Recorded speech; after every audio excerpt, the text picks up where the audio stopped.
올해 연말정산을 준비하는 근로소득자라면 해마다 바뀌는 세법을 신경 써야 합니다.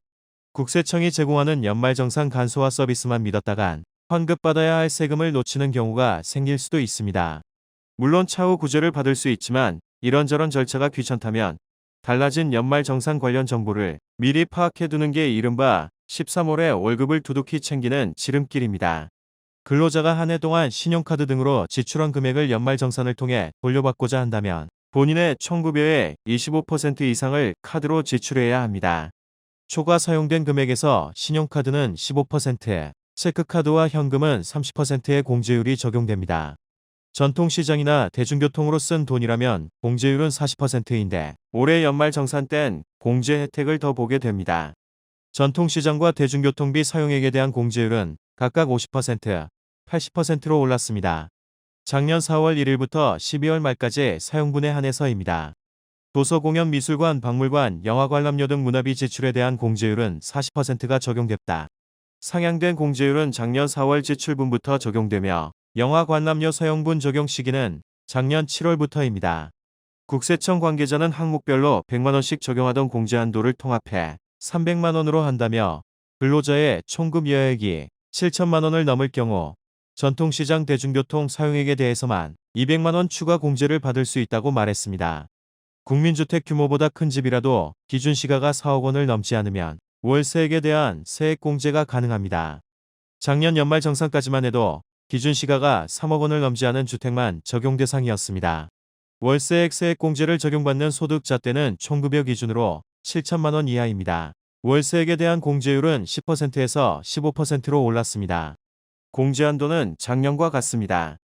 현재 중소기업에 취업한 청년 등에게 소득세를 감면해주는 제도가 시행되고 있습니다. 60세 이상 근로자나 장애인, 경력단절 여성도 대상입니다. 감면율은 70%, 감면 기간은 3년입니다. 근로계약 체결일 현재 기준으로 이 범위에 들면 근로소득세를 깎아줍니다. 올해는 이 감면 한도가 200만 원으로 올랐습니다. 소득세 과세 표준 구간이 조정됐습니다. 과표 1200만 원 이하 구간은 1400만 원으로 올랐습니다. 세율은 종전과 같습니다. 근로소득자의 대부분이 속한 과표 4600만 원 이하 구간은 5000만 원으로 다음 소득 구간은 5000에서 8800만 원 이하로 바뀌었습니다. 정부는 2022년 7월 이러한 내용의 세법 개정안을 발표하면서 총급여액이 3천만 원이라면 근로소득세는 8만 원 줄어들 것으로 봤습니다. 총급여 5천만 원, 7,800만 원일 땐 각각 18만 원, 54만 원씩 감소한다고 했습니다. 비과세되는 식사대는 월 10만 원 이하에서 20만 원 이하로 올랐습니다.